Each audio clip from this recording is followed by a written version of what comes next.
I know you love earning travel rewards and cash back, and that's why you're going to love Rakuten. With Rakuten, you can earn cash back on everything you need to book your dream trip, hotels, flights, rental cars, experiences, and more, while still booking through your favorite travel sites. And don't worry, cash back can be earned on top of earning the credit card points and the hotel and airline loyalty points that matter most to you, depending on how you make your booking. Plus, with Rakuten, you can also earn cash back on groceries and other purchases like electronics, pet supplies, and more. And the best part, you can join today for free and start earning cash back on top of your travel rewards. Go to Rakuten.com or get the app. That's Rakuten, Rakuten. Rakuten, the most rewarding way to shop. This episode is brought to you by TaxAct. Don't do your taxes alone. Join TaxAct's National Admin Night. Admin nights are social gatherings for getting through your to-do list. So get ready for a night of fun, finding deductions, and filing taxes with TaxAct, where you can file your federal and state return for just $49 through April 8. Let's get together and get them over with. Visit taxact.com/admin-night for details.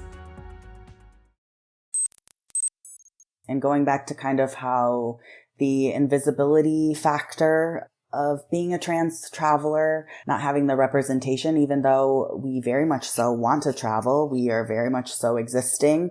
There are 2.8 million trans people in the US, and a lot of us want to travel. A lot of us, I think, are like me, where we're transitioning later in life. We have decades and decades of great travel experiences, and now our experiences and our travel needs have changed, and those resources are not available to us. And I think talking to my trans friends and realizing kind of the horror stories that they've experienced in bathrooms and the fears that they're experiencing, there's a lot of challenging things, and it's hard to find information. And I think at first I'm like, is this too niche? But it's not niche. It's not too niche. And that is today's guest, Chase Vondran, talking about exploring small queer towns and gayberhoods around the U.S. I know you wouldn't think you'd find thriving queer communities in many rural parts of the country, but Chase has, and we are lucky enough that they shared all about them with us today. Chase is a full-time travel creator and writer who helps transgender and gender diverse travelers explore safely while advocating for greater inclusion in the travel industry. They spent 8 years traveling the world as a nomad and are now based in Chicago, but of course continue to travel and share content focusing on queer and trans travel. As a fellow queer traveler myself, this topic is so meaningful to me for so many ways, but especially because more visibility of queer travel is so vital.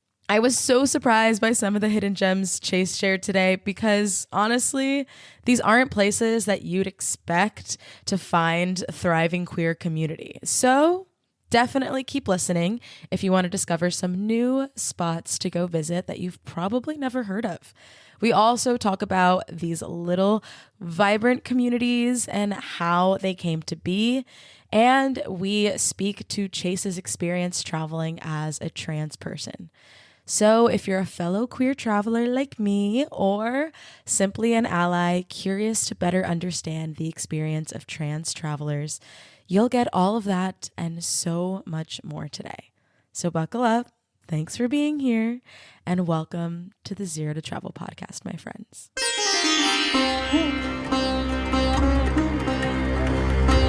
You're listening to the Zero to Travel podcast, where we explore exciting travel-based work, lifestyle, and business opportunities, helping you to achieve your wildest travel dreams. Hi, welcome to the Zero to Travel podcast, the show to help you travel on your terms. And if you haven't heard my voice before, I'm Dianni Hall, a former full-time traveler who spent 7 years backpacking around the world and the host of the While She's Away podcast, where I talk about solo female travel and queer travel. I'm so excited to be a part of the Zero to Travel Host Collective, which is a rotating cast of trusted guest hosts designed to give you an even wider variety of perspectives new destinations to explore, and plenty of practical advice to help you travel the world on your terms. It is truly such an honor to be a part of the show that helped me at the beginning of my travel journey so many years ago. This feels like such a full circle moment, honestly. And if you want to find out more about me, you can check out the While She's Away podcast wherever you listen to podcasts. And of course, don't forget to sign up for the free newsletter to keep in touch and get updates on new episodes, stay on top of travel trends, and get money-saving travel advice and loads more at zerototravel.com/newsletter. Okay? Ready? Let's dive into the interview. I gave a little teaser before, but to say a little bit more, today's guest is Chase Vondran. And over a decade ago, Chase quit his job, sold everything, and spent 8 years traveling the world as a nomad. Probably more to escape than seek adventure, like some of us don't like to admit, myself included, but we're not going to get hung up on that right now. Along the way, they traveled to 20 plus countries, started a travel blog, and gained unique insight into the different ways the world treats you, first as a woman and now as a queer trans person. Today, Chase is a full-time travel creator and writer who helps transgender and gender diverse travelers explore safely while advocating for greater inclusion in the travel industry. He is happily based in Chicago with his husband and 3 fur children.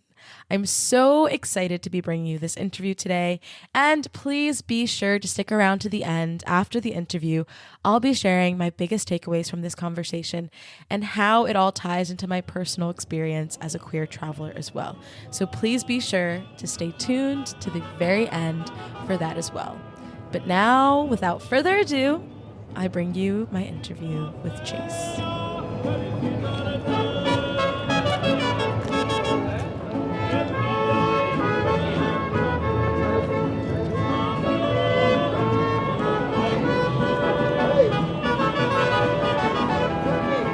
Chase, welcome to the Zero to Travel podcast. Thank you so much for coming on.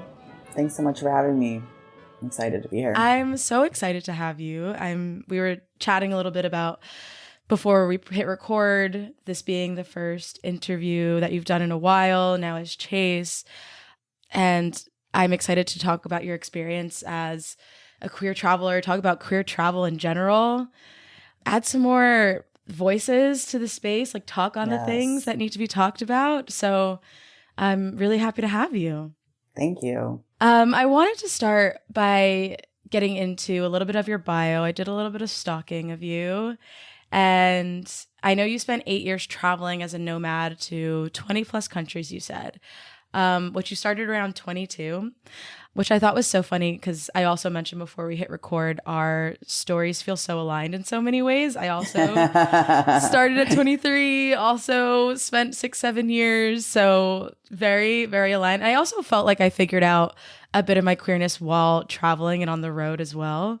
So would love to dive into your experience. Were you out and open during that time, during those 8 years? And if not, what did that transition into coming out look like while you were traveling?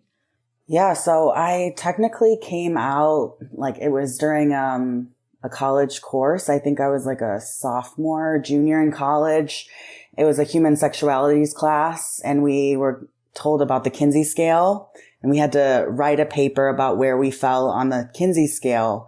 And that kind of like jolted me into realizing that like, oh, I'm not straight. Like, and kind of talking about queer experiences that I didn't realize were queer, which I feel like is a lot of our stories, is that it's kind of like normalized growing up as a woman, and kissing other girls is like so normalized and kind of like a straight thing to do, which is weird. When you actually like look at things, you're like, this is like, the culture is so weird. Anyways. So that was the first time, and I started dating queer folks. I went on a few queer dates, and it felt like a lot. It kind of felt scary, and I kind of like put it on the back burner. Like I definitely went to Pride parades since high school. I was very much like having queer friends, but I didn't date. I wasn't like in a queer It's weird now being trans. I'm like, how do I say this? But I started dating exclusively men until I came out as lesbian years and years later. But it felt like travel allowed me to escape, definitely, and experiment. It's like you're not perceived by like your friends at home or people that know you. So it's like this really beautiful time where you can just kind of be whoever you want a bit. So, I wouldn't necessarily be comfortable going to like queer events or, but I could kind of just like jump into things more so while traveling. Yeah. So I identified as bisexual, for most of my travels. Yeah. But when you were I remember I was reading one of your blogs and you said when you were in Korea specifically, in South Korea teaching English, that you had been kind of like journaling and come to an additional realization at that moment and kind of blew up your life from there. Yeah, the pressure of the pandemic was so real. I was in a studio apartment with my ex, who I had been with for around 4 years, and who was a cis man. And I kept feeling like just something wasn't right. And I kept writing in my journal, like, I think I'm gay. I think I'm gay. Like, and then finally things blew up and we broke up. And then I went home, I left Korea. And that's kind of when I was like, started, reading the Lesbian Master Doc. I like full plunged into the Sapphic community, which was like what I really needed. It helped me like decenter heterosexuality, decenter kind of like gender expression, decenter men, the male gaze, and all of that stuff, which definitely led me to realizing that I was trans too. It's like to be fully embraced by the lesbian community is like something that's definitely one of my favorite chapters for sure. And I'm so grateful to the lesbian community. Oh, that's beautiful. I love to hear that. You'd also mentioned how a part of embracing the lesbian community and feeling so welcomed, you defined this kind of move, like you left South Korea. You said you went home, I think eventually went to Puerto Vallarta, and you said specifically, like, I made queer friends and went to my first queer women event and it changed my life. And I'm so curious, like, what about that experience, if you can explain that experience to us, what that was like, and then what about it was so life-changing for you? Yeah, so I saw on Instagram that one of my mutuals was moving to Puerto Vallarta, and I was in my mother's second bedroom in the suburbs of Chicago, like at 30 years old, like, what the hell am I going to do with my life? I'm very much like creating content, but making pennies from it and working online. And so I was like, I called her and I was like, or I reached out to her and I said, do you mind if I kind of join you on this trip? I'd never met her in real life, but I feel like that's kind of like the culture of like the travel world, is that you're like, oh yeah, you backpack, I backpack, like, where are you going? Let's like, absolutely. And so that person is still my dear friend to this day. And so I moved to Puerto Vallarta with them and we got an apartment. So Puerto Vallarta is like, for those who are listening that don't know, it's like the gayest place in Mexico. It's like just queer Disneyland. It's like almost every bar is queer, I feel, in downtown. So yeah, we went to a lesbian pool party, and that was the first time in my life that, which sounds crazy, that it was the first time in my life it was like all queer women or sapphic people in a room. And the event was so intentional and so well done. And even the bartenders, the security, like, there were no cis men in the room, and it just felt so safe. And again, going back to like decentering men and like getting rid of like the male gaze was just like so empowering. And I just felt like so seen and excited. And yeah, there's just something electrifying about being in a room just like of all queer people. Like, it's just, I don't even know how to explain it. I wish I could translate the it's feeling life-changing. to people who aren't queer to understand, but I do fully understand what you're talking about, and that feeling. It's really magical. But I've also really quickly want to touch on, I've never been to Puerto Vallarta, and I'm unaware of this gay mecca. Can you please share a little bit more about there, or like, you know, what was more of your experience, or if there's places that you really enjoyed there? Like, would love to hear more. It feels like a lifetime ago, but it's one of those places that's like historically queer. So it was kind of like secret at first.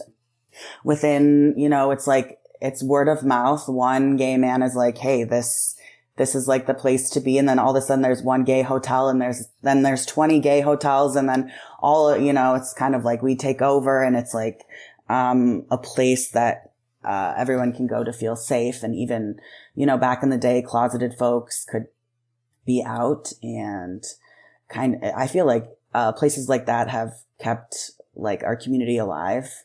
I love that. And I love what you said about the mix of culture with the queer experience there, and that there's history to that there. And I think a lot of times people associate like Latin American countries with not being as queer and open and accepting, which, I mean, being Hispanic, I can understand like that being the case in certain places, but also testing that idea or belief with places like that are so openly queer and feel safe is really beautiful.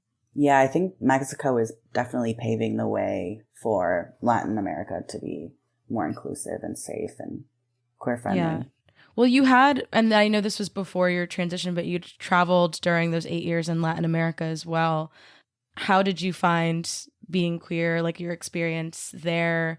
I know it's kind of a bit of a hard question. I can understand too, because it's like, it depends on also how you present at the time. I think a lot of times if you're straight passing, you don't always get the questions. And so that can be harder, or if you're not traveling with a partner, you know, and so those things kind of change the experience. But from what you can answer, like, how did you find that?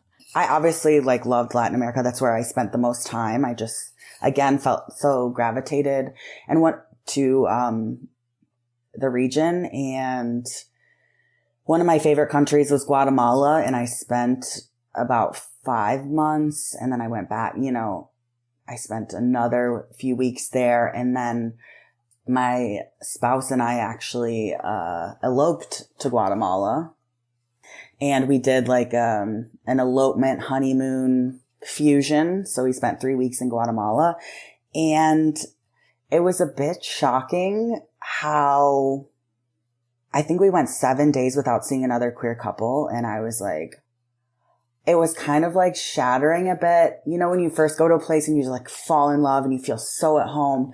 But it's not that I don't love Guatemala, but it was a completely different experience. It's a bit isolating, not seeing any queer people. You don't really know if it's safe or not. And then just knowing that Guatemala, you know, gay marriage is not, or marriage equality, they don't have marriage equality, and legally they aren't very protected, and there's some pushback. And so just reading about that beforehand, and then at the time being like a very visibly queer. At the time I was femme and my spouse's mask, so very like visible lesbian couple at the time. So yeah, we still loved it.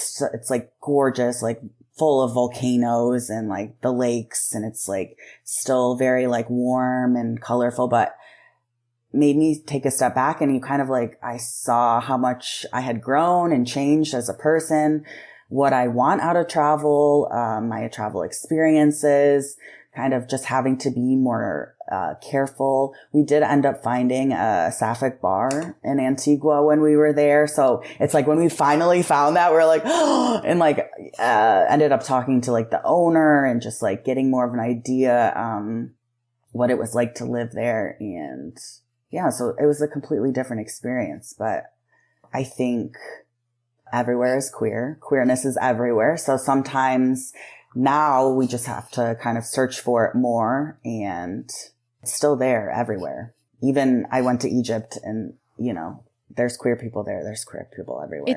I think it's encountering it. I think you don't always realize how deprived you are of other queer people while traveling until you meet other queer people and you're like, oh my God, I've been missing this energy, that same energy we were just talking about of when you're surrounded by it. I think because we've functioned in a like heteronormative world for so long, you can go without it. Obviously, we've all done it. And then you're kind of like, oh, whatever, fine, like something's missing. But then you encounter it and you're like, oh my God, this is what I was looking for. And it's almost like finding a treasure, or like you're, on a scavenger hunt or something. So I can visualize that experience of you finding that sapphic bar, in Antigua and being like, oh my God, this is exactly what we were looking for. We'll get back to the interview in just a moment. I know you love earning travel rewards and cash back, and that's why you're going to love Rakuten. With Rakuten, you can earn cash back on everything you need to book your dream trip, hotels, flights, rental cars, experiences, and more, while still booking through your favorite travel sites. And don't worry, cash back can be earned on top of earning the credit card points and the hotel and airline loyalty points that matter most to you, depending on how you make your booking. Plus, with Rakuten, you can also earn cash back on groceries and other purchases like electronics, pet supplies, and more. And the best part, you can join today for free and start earning cash back on top of your travel rewards. Go to Rakuten.com or get the app. That's Rakuten, Rakuten. Rakuten, the most rewarding way to shop. Now, back to the show. And then also you'd mentioned what you want out of travel changing, or what you looked for being different after, I don't know if specifically after that experience in Guatemala or just in general. Can you speak a little bit more to that, of like what it is that you look for out of travel now that maybe you weren't as focused on before? So after I came back, it's hard to say. It's hard. The timeline is hard because I've come out like 5 times. It's not a nice eat, pray, love, like eat, pray, gay moment. But so when I came home from South Korea and it hadn't come out that time, is when I kind of, my love and passion for travel also intersected with my queerness to an extent that had never been before. And I started feeling like, oh my gosh, I'm 30 and I'm just realizing that places like Provincetown exist. And there's all of these like gayberhoods. And that's what kind of drew me to Puerto Vallarta, because it's kind of like this gay village, or like, there's a gayberhood. There's, again, these historic gay places like Provincetown. There's gay hotels, gay resorts, gay campgrounds. It's like my 2 special interests, like combining, and like, it's just like really, really, I was so nerding out about queer history, and just realizing that so much queerness exists that you don't even realize. Like, the Spice Girls are queer, like everything growing up, like folks were just not out, and there was just like us. And some people go to Provincetown and have no idea that it's queer. Like if you're not in it, sometimes you don't see it, I started kind of, again, just nerding out about gayberhoods, gay villages, and queer friendly places. And then, nowadays, I definitely still want to visit, places that are just like super gay and, have a lot of queer history.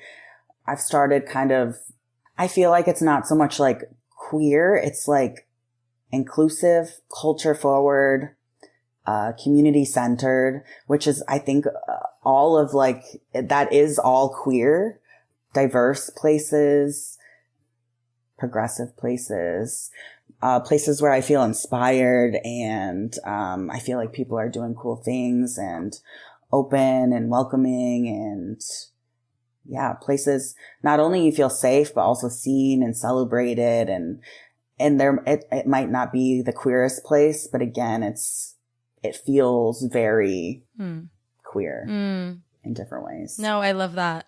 There's so many ways that I want to take this, but You touched on, finding the gayberhoods and things like that. And I think as someone who hasn't, specifically within the US, traveled the US that much, there's, especially now, this assumption of like smaller towns, smaller spaces aren't safe. They're more red, therefore more conservative, less queer friendly.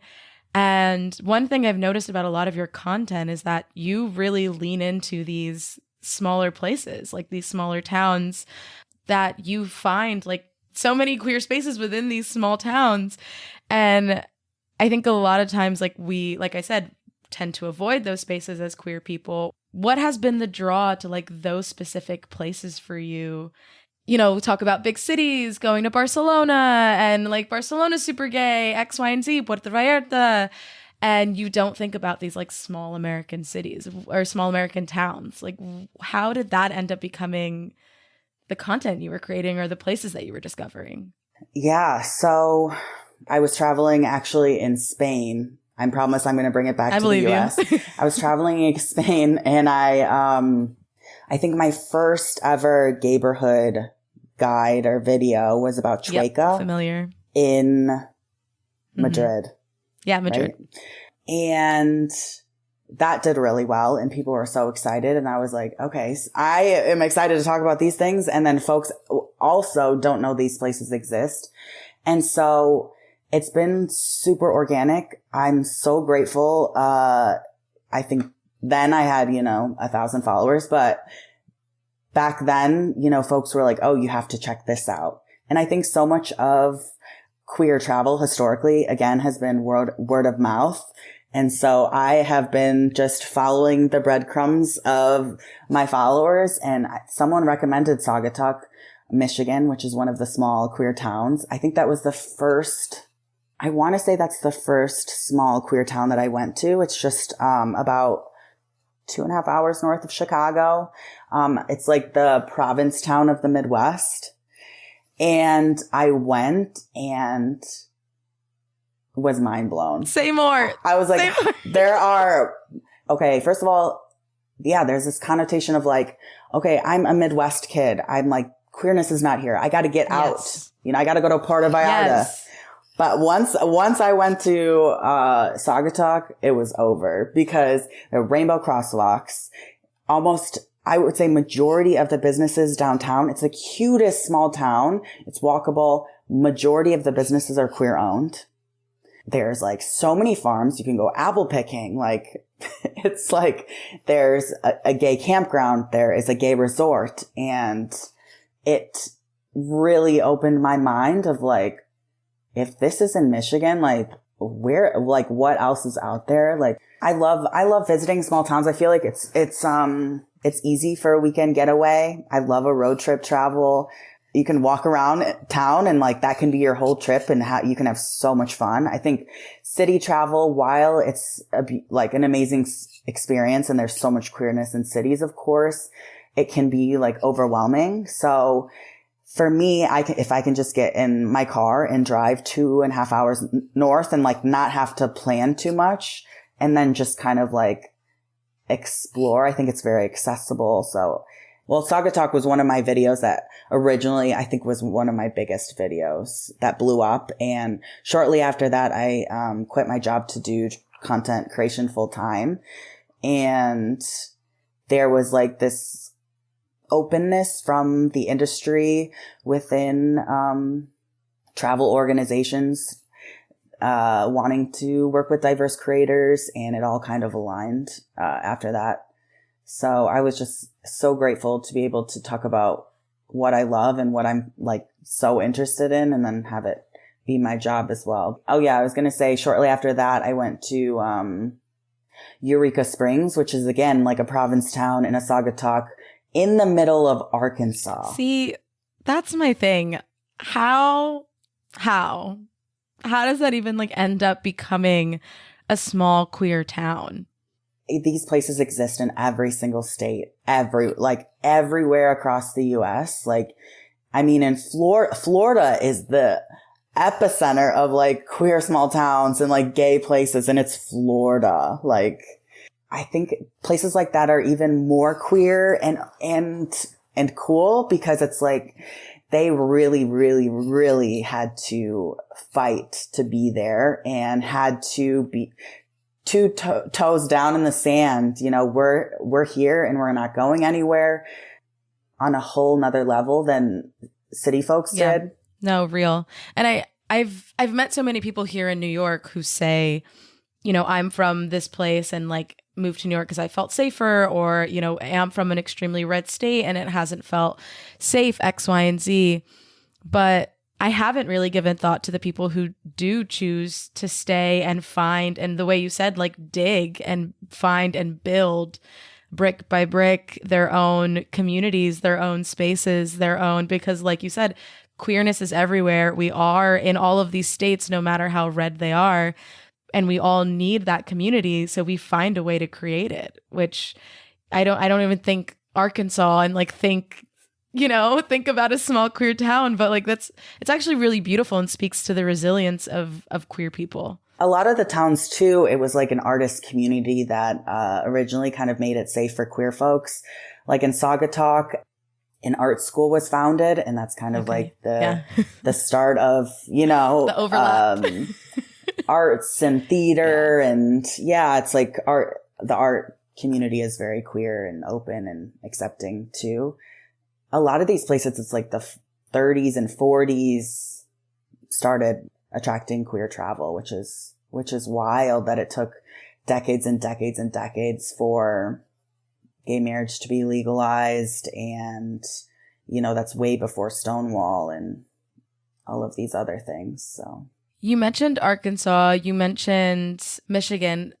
Do you have any other like favorite queer small towns or favorite gayberhoods, or like ones just off the top of your mind that you would recommend to people or suggest people visit if they're looking for places within the US, you know, that they're like, I don't want to have to go to Barcelona, Spain, for example, to experience, you know, queerness, and I want to find it here within the US. Where would you recommend people to go? Yeah, well, I think right now, you know, a lot of trans people are afraid to fly, and that's like so valid. And I just read a stat that 88% of trans travelers like are preferring road trip travel, so I think I'm always going to be pumping up the Midwest. I think one place that I went recently was Madison, Wisconsin. It's probably one of the most trans-friendly places that I've been to. Ever? Which is wild. In the state of Wisconsin. Wow. Yes. Madison, I want to say almost every single bathroom was all gender bathroom. Wow. It's just this like radically queer and trans hub of Wisconsin. Yeah. And they have they have the largest producer only farmers market. So they're all about like farm to table, supporting small businesses, supporting farmers. You can go to like a lesbian owned wine bar. You go to a gay owned, cheese store. Like it's there. Yeah. It's not the most diverse place, but it's definitely very queer and trans. I would say it's not small town, but I just went to Kansas City, Missouri, which is, again, I was terrified going into Missouri.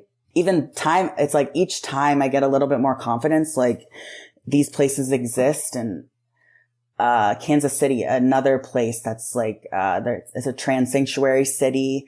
They are fighting for queer and trans people, and I feel like emotional, but just some of the folks that I meet during my travels are like, just give me like so much hope, like queer and trans, like elders just using their last dollars to create third spaces and fight. This one place that I went to, was like a queer owned third space where they had gender affirming haircuts. They had gender affirming, a massage therapist. They have a tattoo artist in there. You can just hang out. There's a shop, or there's like a store, and it's like, it's just when, you know, there's so much like, I think anxiety, and I think a lot of queer and trans travelers can relate to this. You feel so anxious going into a destination, and then you like see all these like super inspiring people and like the local stories of,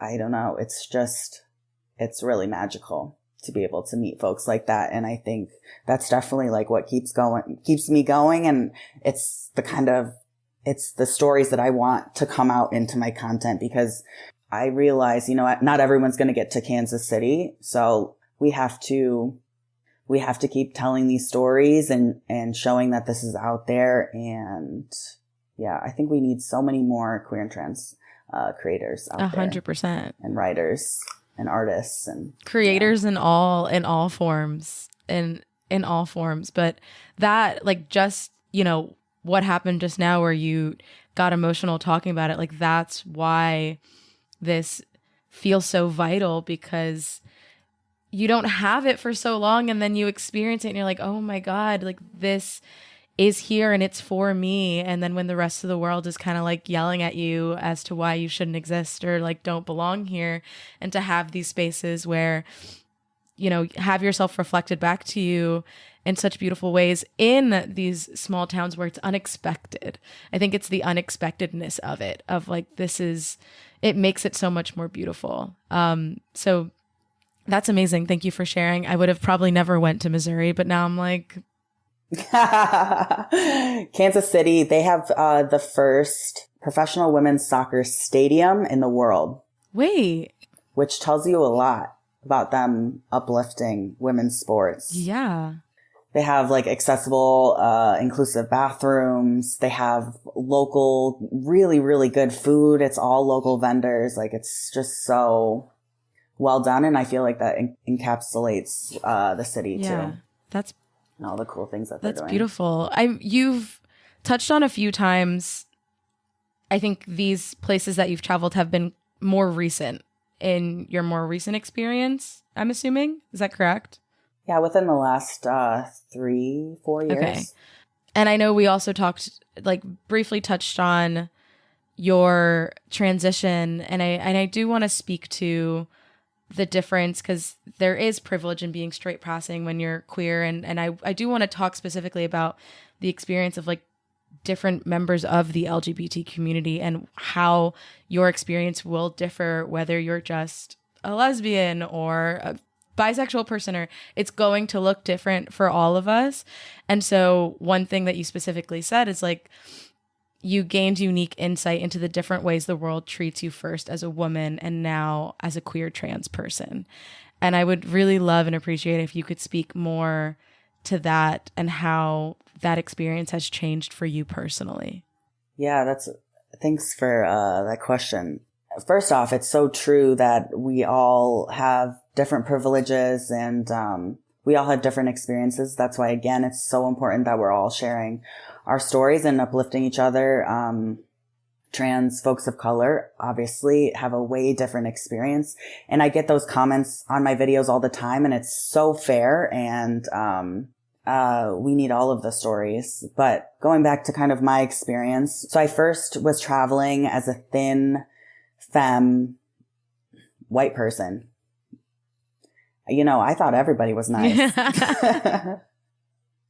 Everyone was so kind and giving, which, yes, the world is great in so many ways, and there are such giving people. But looking back at those pictures, I'm like, girl. So it's different now, presenting as Mask, which happened. I think it's been about a year since my transition into has kind of started. It's hard to say, like, people say, okay, I transitioned like this date. I'm like, this whole thing has been like a transition of like, exploring gender has not been such a clear cut. This is when this happened. But I will say, things changed a lot when, I started presenting as Mask. You kind of are invisible, which is pros and cons. I'm like, it is so nice to not get catcalled anymore. To not get unwarranted attention is such a privilege.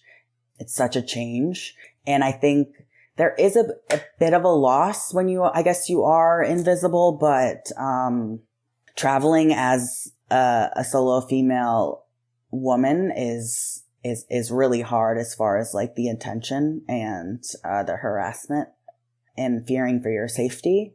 So I think I feel a lot safer as a mask person. I get more respect from men, which is odd. It's like a different experience. I definitely feel more visibly queer for the first time. So just holding, you know, a lot of times on road trips, I won't pee. Like I won't go to the bathroom.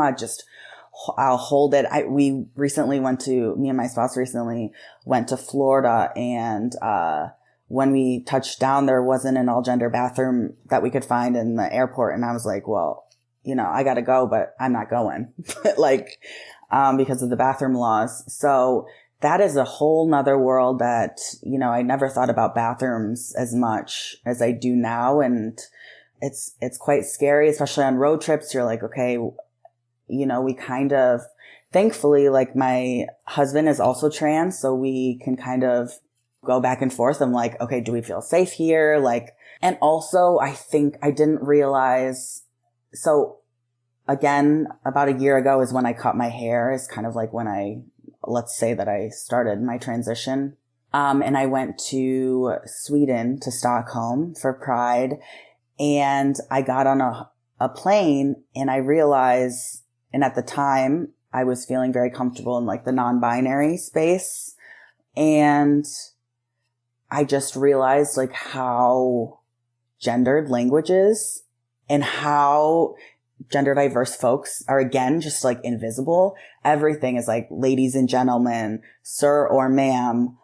And I could feel myself twitch as this like baby trans person. Like every time the flight attendant would say, ladies and gentlemen, I'm just like, I just twitched. It was this uncomfortableness and this like invisibleness, and realizing that the world is like not kind of made for you. And yeah, I think gender diverse folks, intersex folks, trans people are not really considered. So that's really odd. Also, after changing my name and not having my correct name on my identification, was and having to give my ID when I'm traveling or going to a bar and having them say my old name or my dead name, was just this like, I felt like this imposter. And yeah, I remember, my sister-in-law lives in Tennessee, which is again is kind of, you know, not the greatest place for, queer and trans people. And, at the time, my husband had an identification with an incorrect name on it, with a femme name. And, he very much so passes as a man. And so we got stopped by police for speeding. And we have like this, gay up the world air freshener. And we were about to I see the lights and I pull the air freshener, and immediately I go into like survival mode, and like my whole life like flashed in front of me, because, you know, you don't really have like, sometimes you don't have control in those situations. And I know folks of color, can definitely relate to that, is, you know, when you get stopped by the police, like it's scary.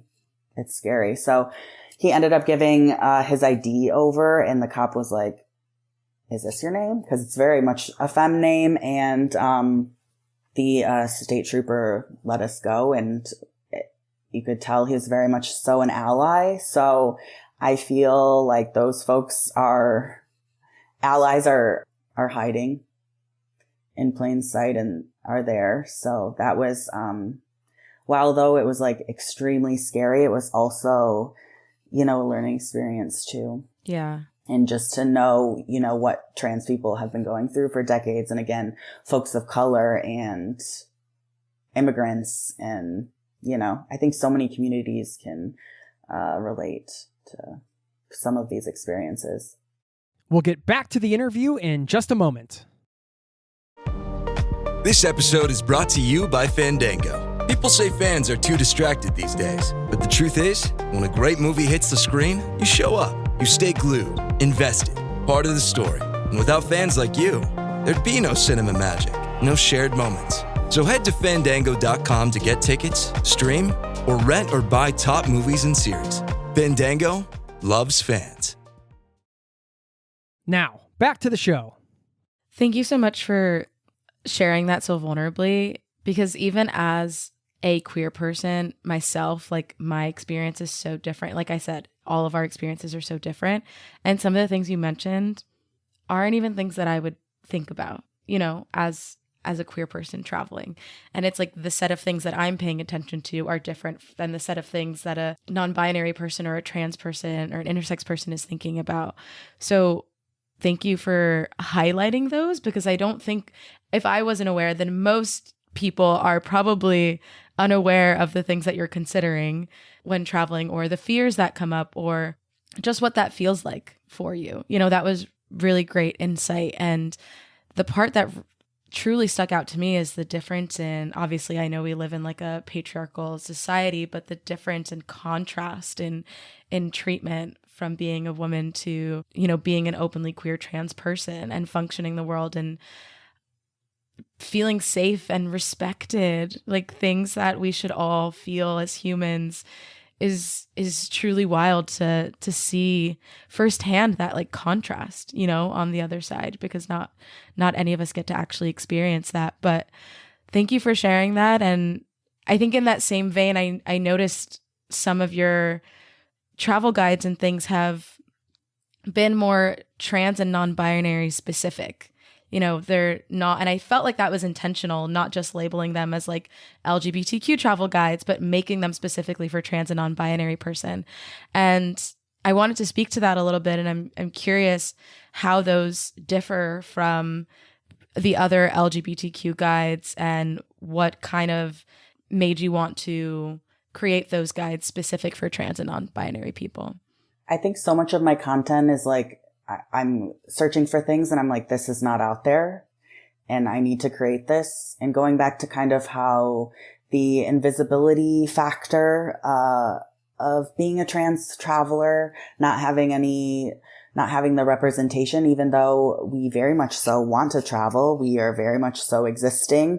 There are 2.8 million trans people in the US, and a lot of us want to travel. A lot of us, I think, are like me, where we're transitioning later in life. We have decades and decades of great travel experiences, and now our experiences and our travel needs have changed, and those resources are not available to us. And I think talking to my trans friends and realizing kind of the horror stories that they've experienced in bathrooms and the fears that they're experiencing with passports and IDs and all of this, you know, there's a lot of challenging things, and it's hard to find information. And I think, so I'm like, at first I'm like, is this too niche? But it's not niche. It's not too niche. So yeah, Madison, Wisconsin was my first trans and gender diverse travel guide, and I'm really excited to launch that series. I feel like I've gotten a lot of good feedback, and talking to trans people, trans travelers again, and just going to an LGBTQ plus travel conference 2 weeks ago. Trans travel is very much so top of mind. And I think when I first was coming out and going to things like that, I realized that people aren't even saying the word trans, aren't saying, and it was the same back then when people didn't want to say gay. You know, people don't want to say queer. People are just like afraid to even acknowledge. So I think this content it's healing for me. It's resources that I need, and I know my spouse needs and my friends need. And yeah, and I think it's been, I feel really inspired by like, accessibility creators. Again, all of this, like, I feel like it's kind of a subsection of inclusive travel, I just saw a video acknowledging blind travelers, acknowledging wheelchair users and autistic travelers, and, you know, and they all intersect sometimes, you know? So I'm really excited to be creating this content. And I think it feels meant to be. I've had, 10 years of writing, and now I'm just kind of writing about what needs to be out there. And I feel like a lot of, again, creators, artists can relate to that. Yeah, definitely filling a need. And I love seeing it. So definitely filling a need. I think my last question is around, we spoke so much about queer community and it surviving in difficult, more conservative places, but still thriving in those places, and people fighting for it to exist, and places around the world that you've experienced it, and just me finding it here in New York. And I would love to know the ways, because you specifically mentioned Egypt and we didn't really get into that here, but you mentioned like still finding the pockets and needing to do some digging. And I would love to know if you have any resources or what you use when you're searching, if you're in a place where it's not an obviously queer community and looking for ways to connect with other queer people and find them. What's worked for you before? What do you recommend? What have you used? Because I think those can be really helpful resources. Definitely. I feel I really like the app Everywhere is Queer, which the founder just moved to New York City. Oh my God. So I love that, just finding queer spaces. It's, it lists all of the queer and trans owned businesses in the world. And so that's a really great app. I love, honestly, Eventbrite for finding queer events. Yeah. Eventbrite always is on the queer and trans events. I went to a T4T event in Dublin, Ireland that was on Eventbrite. Okay, Eventbrite. Okay. Yeah. I've used Couch before. I don't know if you're familiar with it. I think it's newer. I've seen it. Yeah. I have not used it. I've seen it. I think that's cool it definitely makes travel more accessible and safer to stay with queer folks. I did use like the couch surfing app back in the day, but I think what I always look for is, queer owned businesses, try to find a queer bookstore, a queer bar. My spouse is sober, so a lot of times, just finding like the queer coffee shop. Again, historically, lesbian coffee shops have always existed. You're going to find queerness in bookstores, in coffee shops. You're going to find it. There's going to be some knick-knack shop or queerness in museums too. We're all nerding out in there. And obviously in queer bars, I think that's kind of like the easiest way that I found a lot of queer community is just going to, I love like a queer towny bar. Okay. That's helpful. I think it's important to have resources that are online and offline. Every queer is cool because it gives you the map on an app online, but then you can go and like find the places in person or, the Eventbrite. But also sometimes just like doing a little extra digging when you're somewhere and a little extra Google. Like we said, you're filling a need right now with creating the resources. And there's definitely other, trans and queer creators who are doing it as well. Few and far between, but they exist. But that's why those resources are helpful, like doing the research and seeing what you can find in different places. So that's really helpful. I appreciate everything you've shared. This has been such a great conversation. I'm so grateful for your time and for you sharing so vulnerably. And I've loved the past hour of just getting to talk about queer travel. So thank you so much for coming on. I'm so grateful. And is there anything you'd like to share as like a closing or a final share with the listeners? The floor is yours. Well, thank you. Thank you for doing the work that you do as well, in giving a voice to folks in the community. I think it's really important. So thank you. But I think it's important some people are going to say, insert city, town, place is dangerous, or don't go to this place. And I think that's dangerous. And I think that you should go wherever you're called to. I think we all have different boundaries, experiences, and I'll never tell someone to not go somewhere. And I think you should definitely follow your curiosity, and everyone deserves to travel, and travel is advocacy and activism. So I think the best form of advocacy and activism is just being yourself and being out and moving around. Yes. Traveling around. Yes. Yeah. Yes. Amazing. Yes. Beautiful. Thank you. That was a beautiful reminder. We were talking a little about your content and your resources. So if people haven't seen it and they do want to tap into what you have to offer, which I recommend everyone do, what would be the Instagram, whatever, all the places where you exist, where people can come find all the queer joy? My handle is Explore with Chase on all social media platforms. So I would love to feel free to DM me, connect. Yeah, I love to chit chat, talk about gay and queer travel and trans travel. So amazing. Thank you so much.